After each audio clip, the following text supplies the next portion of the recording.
Today, we'll determine soil texture through measurements, calculations, and the use of a texture triangle diagram using a settled soil sample.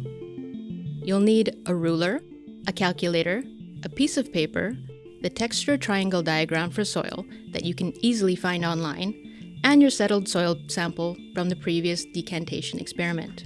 First, identify the distinct layers in your cylinder: floating organic matter, water, and a thin humus layer. Below, you'll find mineral layers, which from top to bottom are clay, silt, and sand. You can use different types of soil for this experiment, which will lead to different measurement results. Place your ruler alongside the cylinder and measure the total height of the soil mixture from the top of the clay layer to the bottom of the sand layer. Write down the total height.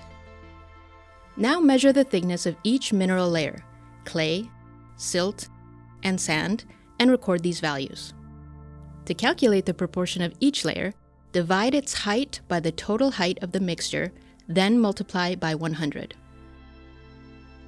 In our example, the soil contains 19% clay, 28.5% silt, and 52.5% sand.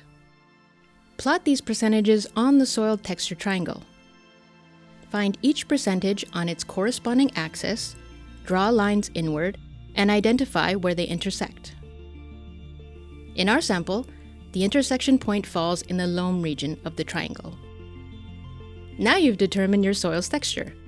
This information can help predict how the soil will perform in terms of plant growth, water retention, and nutrient availability.